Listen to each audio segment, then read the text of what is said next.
Bonjour, vous êtes le premier participant.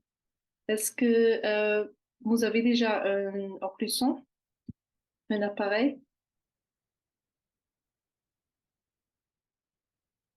Est-ce que vous pouvez m'entendre?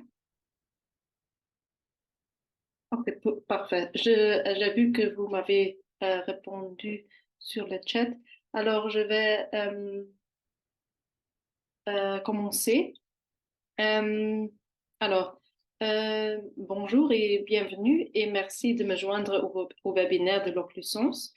Je m'appelle Astrid de Vries, je suis docteur en médecine dentaire et je travaille à l'hôpital universitaire d'Aix-la-Chapelle dans le domaine de la prothèse dentaire. Je vais vous présenter aujourd'hui le fonctionnement de l'occlusion. Tout d'abord, euh, parlons de la société Bausch.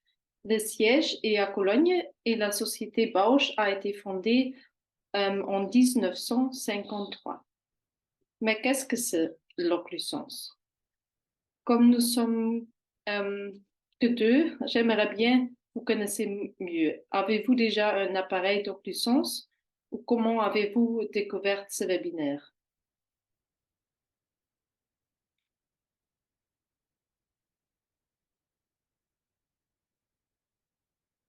Que je ne sais pas si vous pouvez commencer de parler, mais si pas, je vais juste continuer. Alors, j'aimerais bien commencer la présentation par quelques informations de base. Il existe une occlusion statique et une occlusion dynamique. L'occlusion statique peut être produite en fermant la bouche. Et l'occlusion dynamique est construite quand on fait des mouvements fonctionnels vers le côté, l'avant ou l'arrière. L'occlusion, comme nous l'apprenons à l'université, est visualisée par un papier d'occlusion. Comme ça, on peut, par exemple, voir après avoir posé une obturation s'il faut encore la meuler. Pour l'occlusion statique, nous utilisons la couleur rouge, noir pour la protrusion, vert pour la latérotrusion et bleu pour la médiotrusion. Cela prend sans doute beaucoup de temps. Euh, et pour examiner les contacts, nous utilisons souvent la feuille d'occlusion dans les couleurs différentes et cela est affiché ici. L'occlusion affiche l'occlusion en manière digitale. Vous le savez certainement déjà. Et ici, vous pouvez voir une petite vidéo. Je vais le commencer. Alors, ça, c'est comment on pose la feuille d'occlusion dans le système.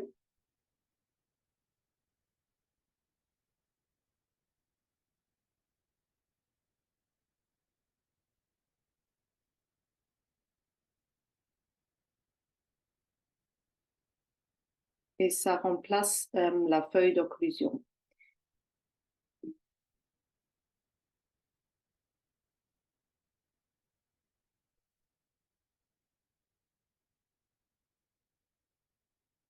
Mais comment est-ce que ça fonctionne exactement?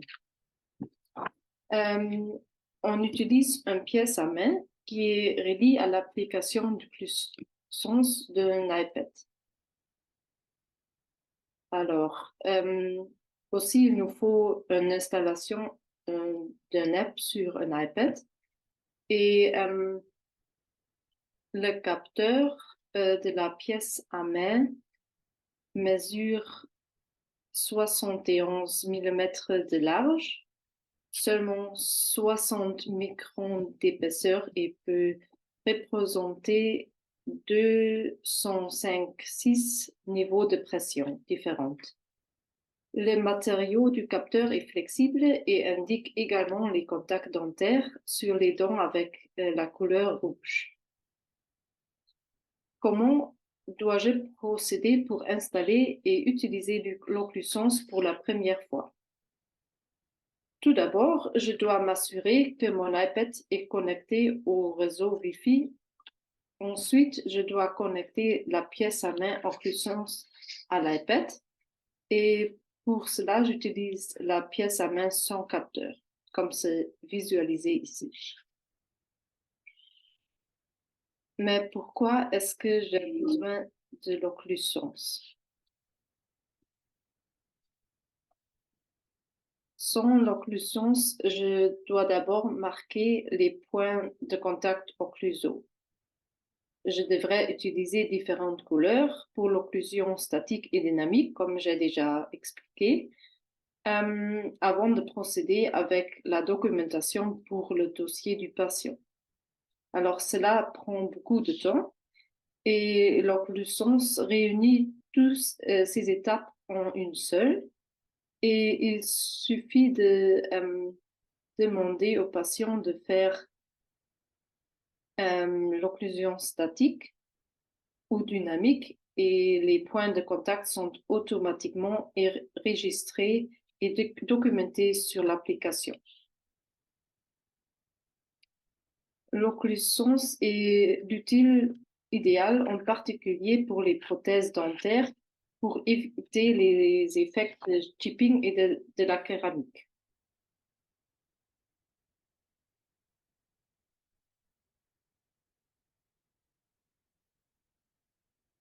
La représentation visuelle de l'occlusion peut aussi très bien être utilisée pour expliquer la situation au patient, pour détecter les contacts précoces et pour regarder l'occlusion pendant une longue temps. Alors, pour avoir la vue de temps à temps. Alors, je résume. Nous avons installé l'appareil, nous connaissons les domaines d'application, mais comment procéder maintenant avec le premier patient? Dans l'application, nous utilisons l'icône plus pour créer un nouveau patient. Cela est indiqué en cercle rouge. Après, nous ajoutons toutes les données du patient et nous définissons les patients comme actifs.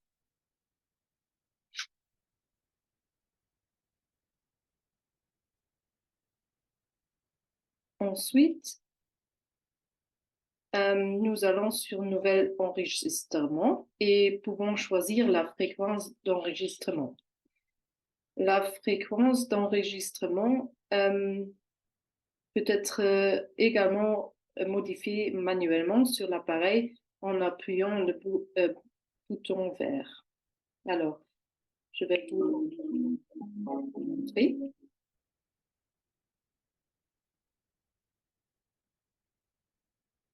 Aufnahmen.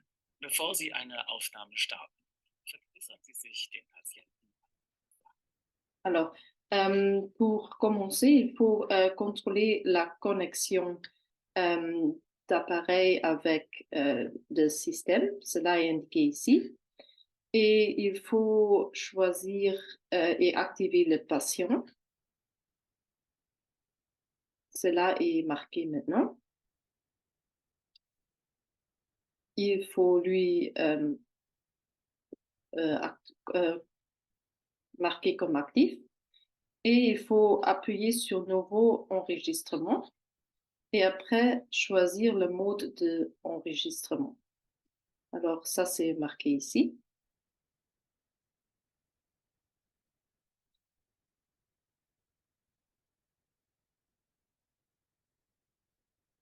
La fréquence de l'enregistrement.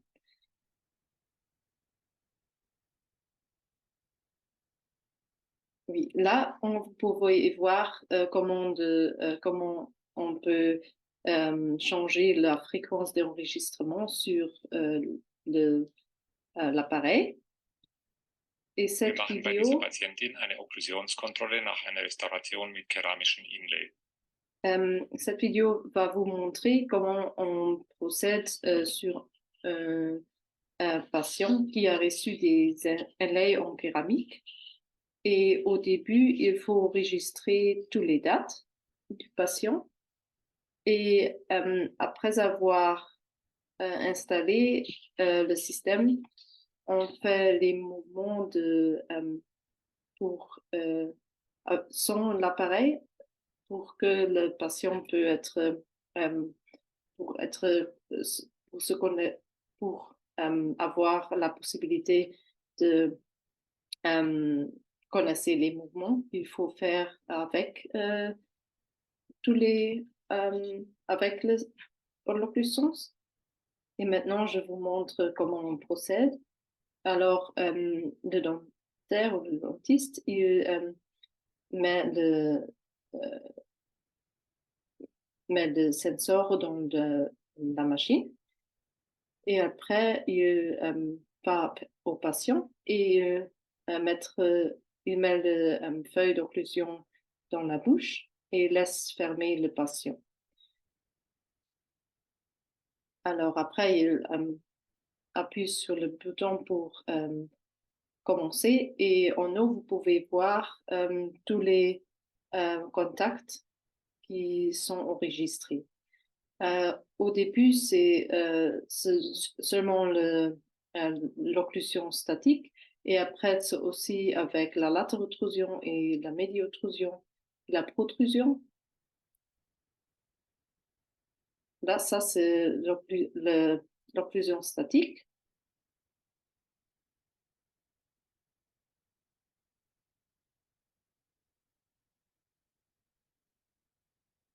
Et on peut aussi voir les contacts dans la bouche du patient. Et comme ça, on peut vérifier.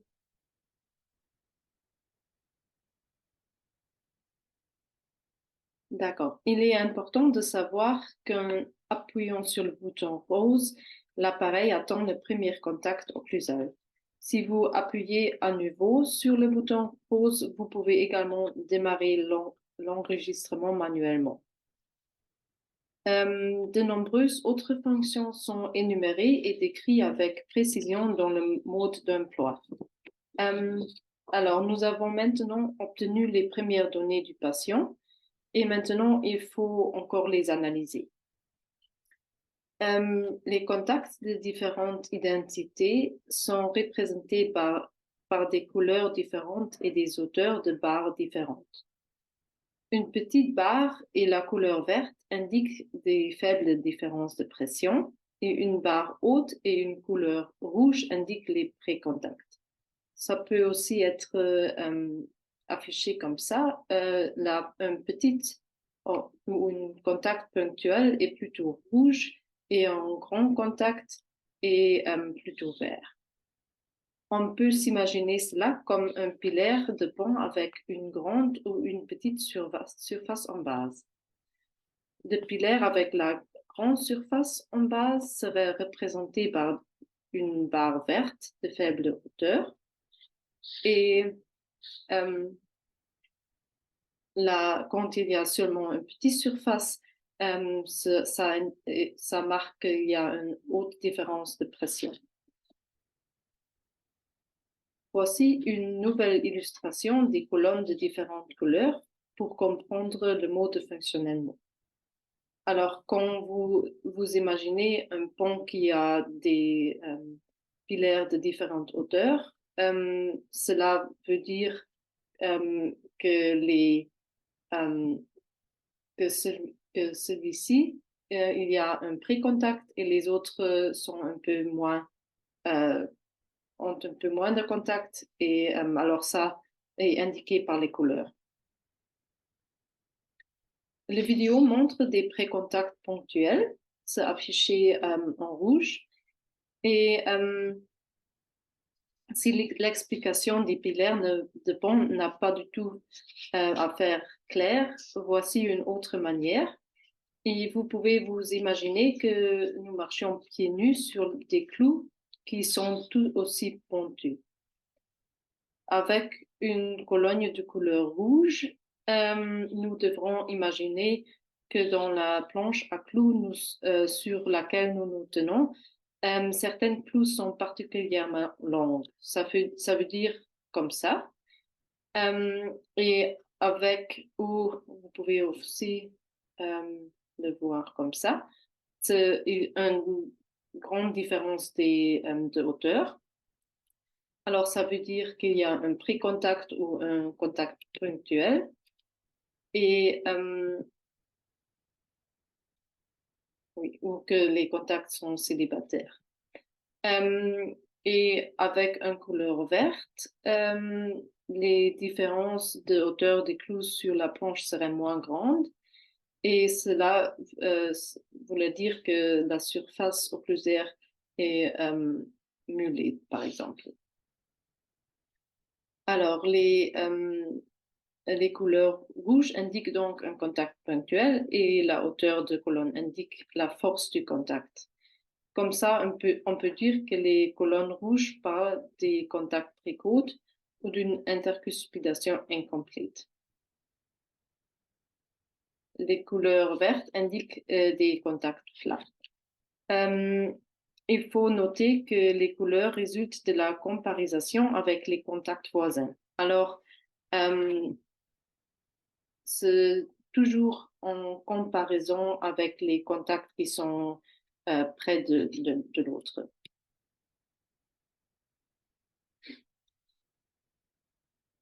Voici un exemple d'occlusion statique. Et parce que la couleur est vert, on pourrait penser qu'il n'y a pas de contact dans la zone ici, par exemple. Mais on peut aussi voir que 500% sont dans la zone arrière et droite. Et alors, il faut regarder sur les couleurs, mais aussi sur les parts de pression totale en pourcent pour savoir s'il y a vraiment un contact ou pas.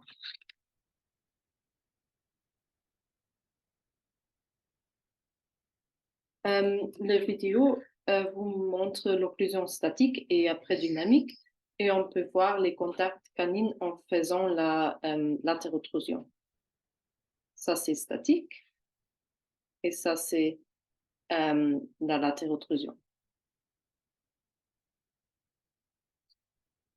L'iPad offre également la possibilité d'afficher les résultats de différentes manières. Soit en mode 2D, soit en 3D.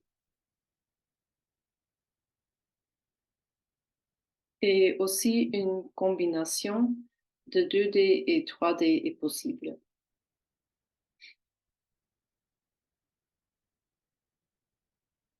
Les éléments de commande supplémentaires sont l'affichage où on peut choisir le plan écran, 2D, 3D et la rotation.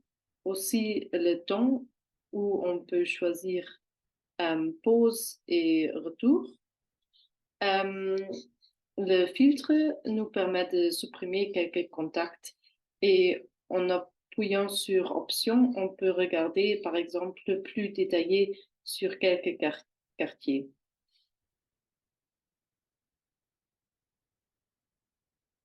Ici, vous voyez par exemple la fonction filtre et seulement les contacts forts sont indiqués.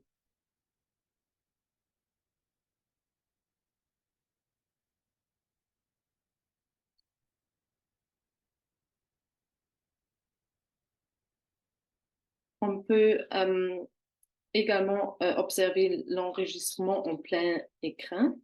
Et le bouton pour l'écran plein est indiqué en cercle rouge. Et pour exporter, on peut appuyer sur ce bouton droite de l'écran et l'exportation peut être réalisée au format PDF ou PNG. Cela est indiqué ici. Il est également possible d'exporter une vidéo ou de partager les enregistrements avec les collègues. Et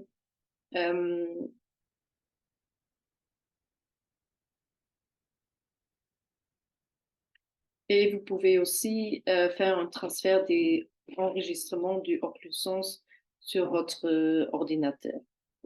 Pour plus d'informations, vous pouvez télécharger le mot d'emploi sur Internet et voici l'adresse du website. Alors, nous avons réalisé et exporté les enregistrements des patients. Maintenant, nous allons continuer avec l'évaluation des données cliniques.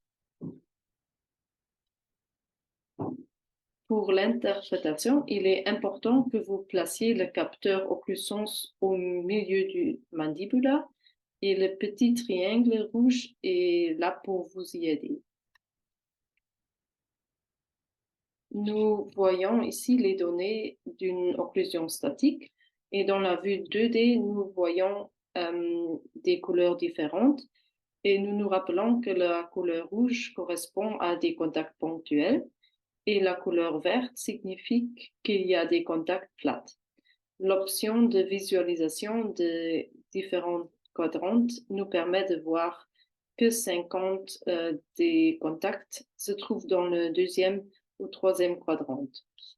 Dans la vue 3D, on peut voir les hauteurs des colonnes et ça nous indique les différences de pression.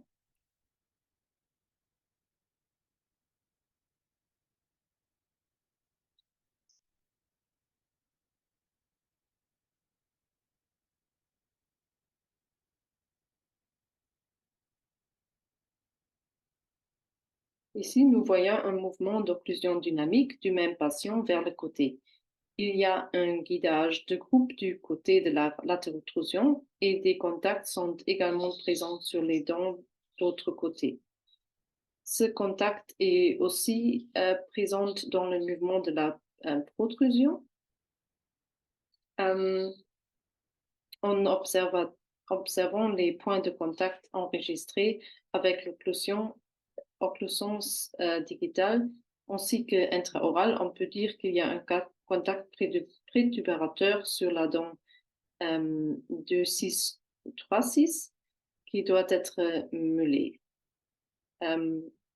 Alors, ça serait ici. Et oui, on peut voir que le précontact doit être meulé. Alors, venons au premier cas clinique. Une patiente se présente avec des douleurs de l'articulation temporomandibulaire et une hernie discale cervicale et des bruits d'oreilles. Les images ici montrent la situation clinique intraorale. Et il est important qu'avant chaque analyse de contact, il est nécessaire de faire des exercices de relaxation pour l'articulation temporomandibulaire. Comme ça, on peut avoir une bonne situation de départ et une position centrale des condyles au début d'un enregistrement en occlusion statique. Ici, vous voyez l'occlusion statique réalisée avec l'occlusence. Les images montrent un seul contact précode fort en 4,8. Alors, c'est indiqué ici. En pleine intercuspidation, on peut voir une répartition inégale des points de contact.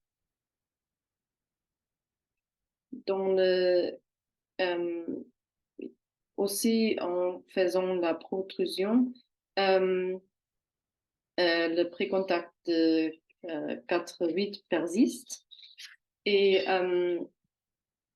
aussi en faisant la médiotrusion à gauche. Et comme ça, un guidage canine n'est pas possible. La médiotrusion vers la droite montre un contact prétubérateur en 4,8 et 3,8. Alors, c'est deux ici. Et l'enregistrement de bruxisme montre aussi un contact prétubérateur en 4,8 et cela est indiqué ici. L'analyse des résultats a finalement conduit à l'émulage du contact en 4,8. Et passons au deuxième cas clinique maintenant. Ici, l'occlusion statique montre des contacts dans la zone des prémolaires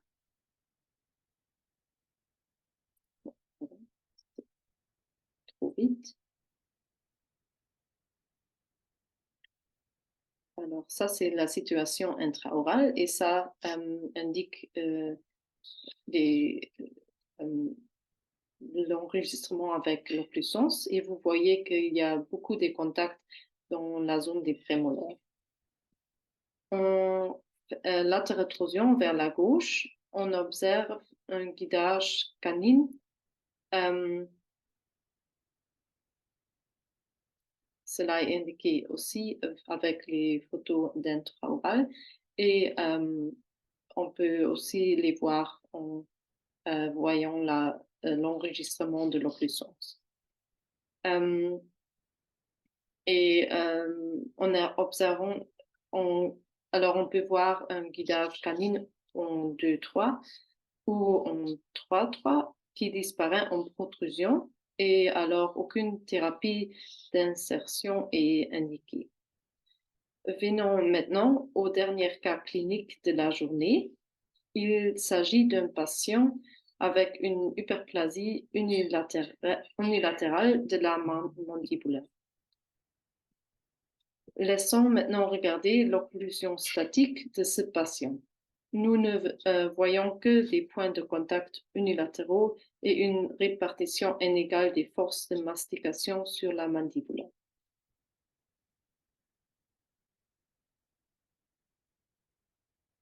Ici, vous pouvez voir l'occlusion statique. Je peux recommencer.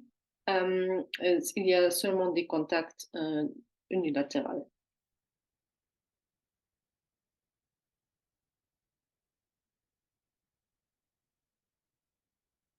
Et pour compenser l'hyperplasie unilatérale, le patient a reçu une gouttière graissante. Celle-ci sert à éviter l'usure excessive des dents et aide à protéger l'articulation maxillaire. Regardons maintenant les enregistrements d'occlusence en intercuspidation maximale avec la gouttière. Nous voyons une répartition uniforme des forces de deux côtés. Et oui, maintenant, on peut voir qu'il y a contact dans tout la mandibule.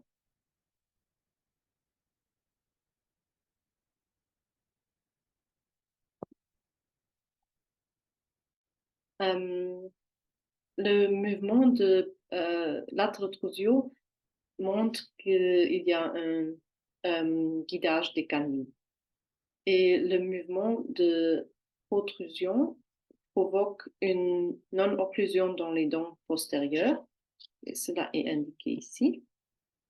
Alors, en faisant la protrusion, on ne peut pas voir des contacts à l'arrière. D'accord. J'aimerais terminer ce webinaire par la question si l'occlusance peut remplacer le papier ou le film occlusal. Sûrement une question très importante pour vous. Et pour répondre à cette question de manière, c'est pas aussi, on ne peut pas répondre aussi concrète parce que ça dépend de l'indication. Si l'on ne veut qu'en situation actuelle, le papier occlusal suffit certainement. Pour les patients qui souffrent depuis longtemps de l'articulation temporomandibulaire ou pour analyser l'évolution de temps en temps, l'occlusance serait plus appropriée. Pour la mise en place de contacts pré-tubération, j'utilise également plutôt le papier occlusal classique. Il est rapide et facile à utiliser, mais pour une analyse détaillée avant et après le moulage, je recommanderais toutefois l'occlusance, qui est aussi très utile pour la documentation.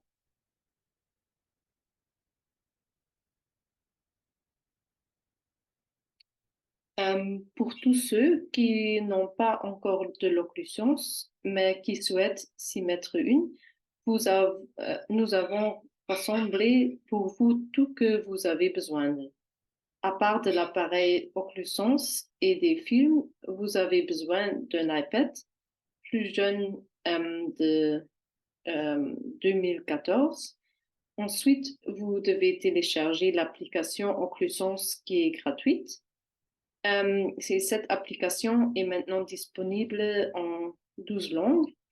Et en plus, vous avez besoin d'une connexion Internet. Et c'est parti.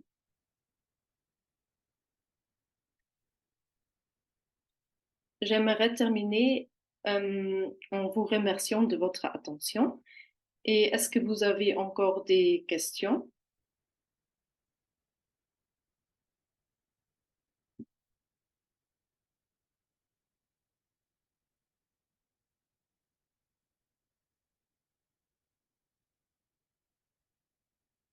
Alors, s'il n'y a plus de contact, vous pouvez également prendre contact plus tard avec moi sur LinkedIn ou par mail.